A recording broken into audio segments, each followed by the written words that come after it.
In Metal Gear Solid, we meet TKs-Mantis. The former KGB psychic has a few tricks up his sleeve that makes this one of the most memorable boss encounters of all time.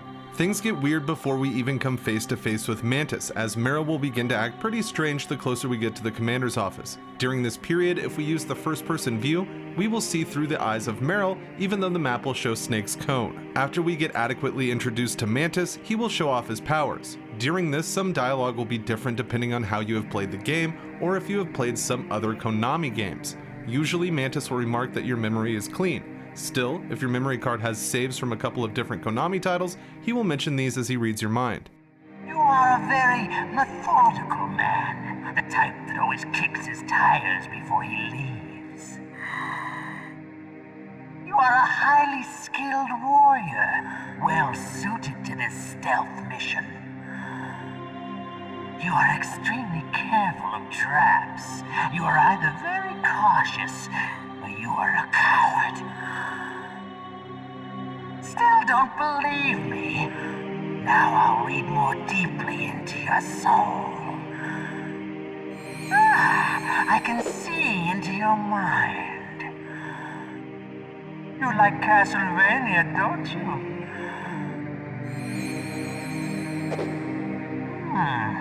You have not said it often. You are somewhat reckless. This carries over to the Twin Snakes remake, though obviously the game list changes to Nintendo games. You are a highly skilled warrior, well suited to this stealth mission. You are extremely careful of traps. You are either very cautious, or you are a coward. Still don't believe me? Now I'll read more deeply into your soul. I see that you enjoy Nintendo games. You like action games? You've been playing Super Mario Sunshine, haven't you? You have not saved very often. You are somewhat reckless. Continuing on the Twin Snakes differences, the three portraits on the wall contain real-life people: Ryuichi Kitamura, Hideo Kojima, and Dennis DeYak. These pictures will laugh after Mantis shows his powers of moving the controller. Unlike the original, Mantis will then set fire to the room, or at least paint the illusion that he is. When this happens, DeYak's portrait will show a burned skull and muscle, which will prompt Kojima to look towards it. If we call Campbell enough times during the battle, he will give the secret to beating TKs-Mantis using the second controller port. I've got it! Use the controller port. Plug your controller into controller port 2. If you do that, he won't be able to read your mind. Suppose this doesn't work, and Snake dies after hearing this tip. In that case, Campbell will confront Snake about it after we start the fight again, this time mentioning that if the bandages on the statues are destroyed, Mantis won't be able to read Snake's mind. This will then allow us to eliminate the busts around the office. Snake, is there some reason you can't use controller port 2?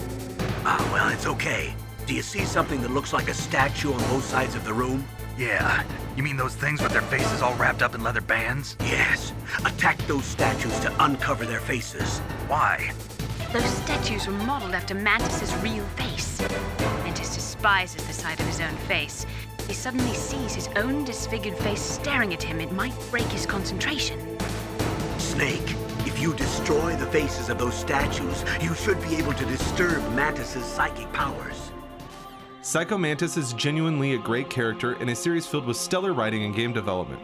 This boss had me on the edge of my seat in 1998, and it still impresses me today.